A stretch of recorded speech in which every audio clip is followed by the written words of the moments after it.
क्या पता कल को सिंध भारत में फिर से वापस आ जाए।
अडवाणी जी ने अपनी एक पुस्तक में लिखा है कि सिंधी हिंदू और विशेषकर उनकी पीढ़ी के लोग अभी भी भारत से सिंध को अलग करने की बात को स्वीकार नहीं कर पाए हैं।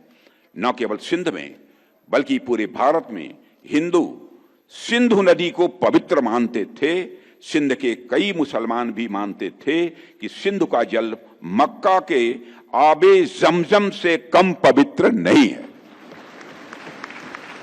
यह मैं उनका कोट बतला रहा हूं, यह अडवाणी जी का कोट।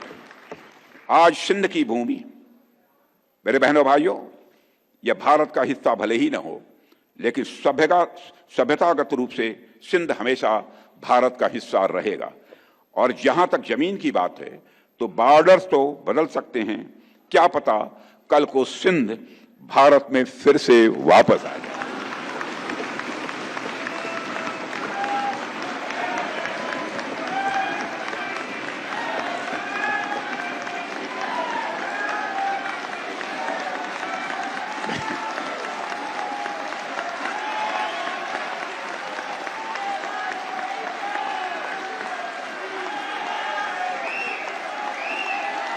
लेकिन सिंध के हमारे लोग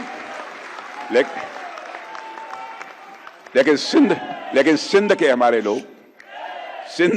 लोग जिन्होंने सिंधु नदी को पवित्र माना है, हमेशा हमारे वो अपने रहेंगे, वो चाहे कहीं भी हों, हमेशा अपने रहेंगे।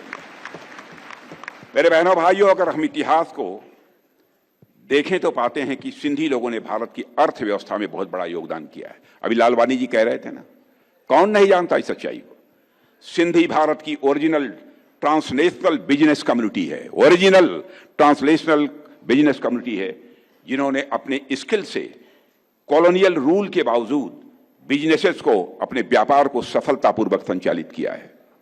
अंग्रेजों की हुकूमत होने के बावजूद मॉडर्न बैंकिंग मेथड्स जैसे बिल डिस्काउंटिंग और साथ ही साथ प्रामिजरी नोट्स की उत्पत्ति सिंधु व्यापारियों द्वारा शुरू की गई हुंडी और पर्ची प्रणालियों से जो शुरू हुई है।